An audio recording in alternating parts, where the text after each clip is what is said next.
Good morning, gardeners, and welcome to Tuesday, May 16th. My name is Catherine, and I created a show called Good Morning Gardeners, even though I can't grow green things, because I am referring to gardening metaphorically. We're planting the seeds for a better day. We're starting our day by getting in the right mindset to cultivate a better life for ourselves, better communities, and a better world. Today is International Living Together in Peace Day. The UN has been working toward world peace since the end of World War II, and in 2017, the UN General Assembly declared the 16th of May the International Day of Living Together in Peace as a means of regularly mobilizing the efforts of the international community to promote peace, tolerance, inclusion, understanding, and solidarity. The day aims to uphold the desire to live and act together, united in differences and diversity, in order to build a sustainable world of peace, solidarity, and harmony. So, you may have heard that Michelle Obama published a new book late last year called The Light We Carry. Now, I learned of this because she did a little promotion tour going on various talk shows, and while I normally don't watch those, my TikTok algorithm was showing me clips of these every day for like a week. So Michelle had this one talking point that she was discussing on like every single show, and like I only know this because I got these various clips from different shows. I'm not sure how many shows she did. I could literally only be talking about 2 shows that she did, but like I just got these clips so many times that it got built up in my mind as like she went on dozens of shows. I don't know how many shows she went on, but the talking point that she brought out to promote the book was like, you know, when you get married, you love your spouse, but then when you have kids, you hate your spouse until your kids turn 18 and leave the nest, and then you remember that, oh, your spouse is great and you love them. It was just that you hated them, you know, while you guys had kids because you were both so busy and you resented the other. And parenthood turns you into like this horrible, stressed out, you know, just different human being. And I thought that was an awful take. I mean, 18 years is a long time, and I am a parent, and I couldn't imagine, I mean, my kid is 12, and I couldn't imagine like just sticking out my marriage for even 6 years if I really like hated my spouse. And I'm not sure that that's exactly what she was saying, but I thought it was not a great take. It was just kind of like, you know, endure your partner until it's over for the sake of the kids, and then you guys will like each other. And yeah, it was just too, like 18 years, that's a long time.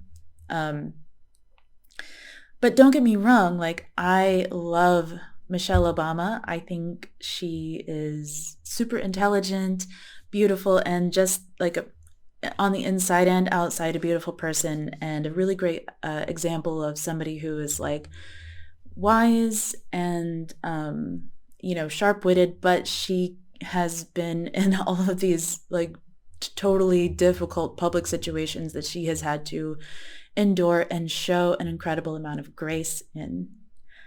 So I'm telling you about this take that I recently saw from her that I thought was awful. I thought it was, yeah, just a garbage kind of take. And I was like, why would you promote your book with that? Maybe it's relatable because so many people hate their spouses. I don't know. But I still really want to read this book. It's called The Light We Carry. You know, it's like, it's right up my alley. It sounds inspiring, and I can't wait to read it. Now, on the other hand, I am currently reading a book called 0 to 1 by Peter Thiel, which I have mentioned once before on this show. And when I mentioned it, I was like, yeah, you know, I'm not a huge fan of Peter Thiel, like as a person, not that I know him, but just from what I've seen in the media, you know, not a fan. But, you know, the book, I'm reading it because it has some useful ideas, and, you know, I'm sort of digging through it, just trying to find what I can take from it, the ideas themselves. Now, to me, ideas have always been separated. Maybe not always, but to me, it seems pretty obvious that ideas are separated from the person. And I think this is a great thing because it provides so much mental freedom when you're listening or to people or thinking about ideas. And so it's our feel-good moment for today. Bad people can have good takes and good people can have bad takes. And it's also freedom, freeing for the individual. Like, I want to be a good person, but, sometimes I'm going to have bad takes and that's okay. And, I think we have a tendency to build up certain individuals and just laud any idea that comes from them. You can see extreme examples of this in religion, but this happens culturally as well. For example, if you lean towards the political left in America, you might assume like what AOC says is going to be amazing before she even opens her mouth, but of course she's going to have bad takes as well, just like anyone else.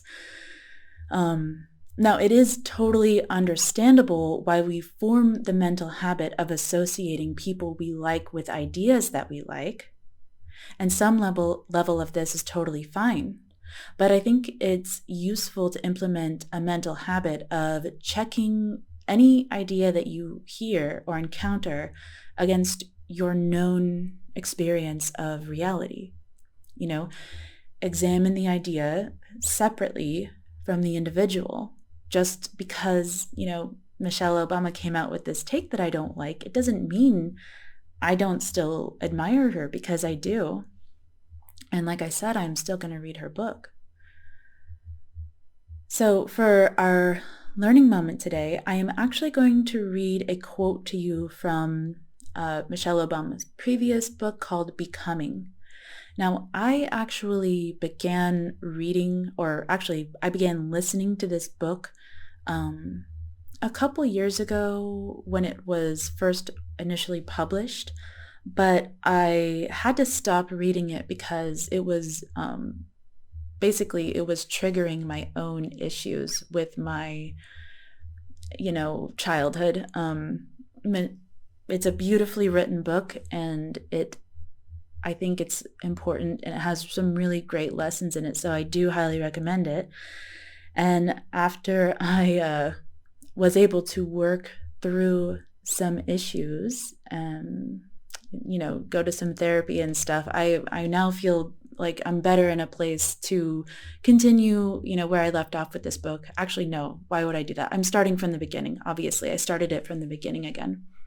And if you want to hear more about, these sort of childhood issues that I am referring to, I'm going to put a link in the description of this video where you can learn more. And I am going to be writing, actually, I plan to write about this a little bit more to explain that. But for now, let's table that whole thing and dive into Becoming. Now, as I mentioned, I have been listening to the book, so I had to skip around in the audiobook and transcribe this for you. So for context, Michelle has been describing how white flight affected the Chicago South Shore community when she was young, to the detriment of her school. She writes, "As I was entering 7th grade, the Chicago Defender, a weekly newspaper that was popular with African American readers, ran a vitriolic opinion piece that claimed Bryn Mawr, her elementary school, had gone, in the span of a few years, from being one of the city's best public schools to a run-down slum governed by a ghetto mentality. Our school principal, Dr. Liviso, immediately hit back with a letter to the editor, defending his community of parents and students and deeming the newspaper's piece an outrageous lie, which seems designed to incite only feelings of failure and flight."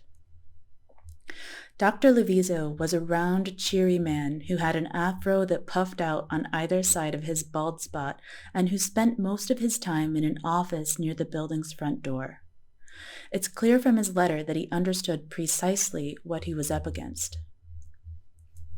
Failure is a feeling long before it becomes an actual result.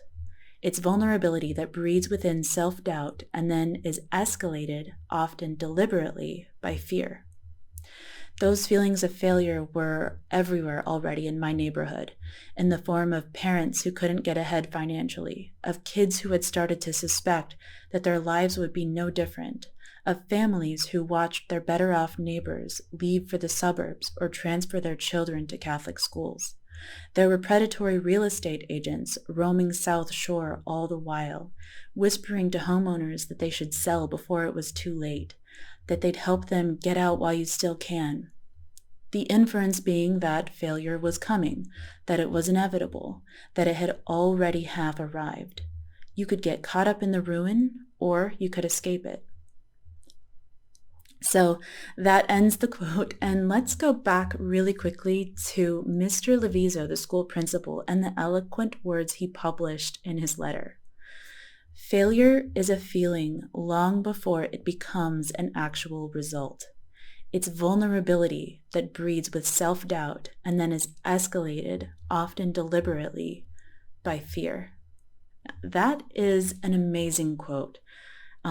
Obviously, it's a real solid idea, and the way that Michelle expounds upon it, you can really see how, this idea applied in real life to her community. But I had never heard of, a Dr. Liviso before I read this book. And chances are most people, after reading this quote, forget this principal's name forever. I mean, I never would have written it down if I hadn't gone back to re-listen to this part of Becoming this morning.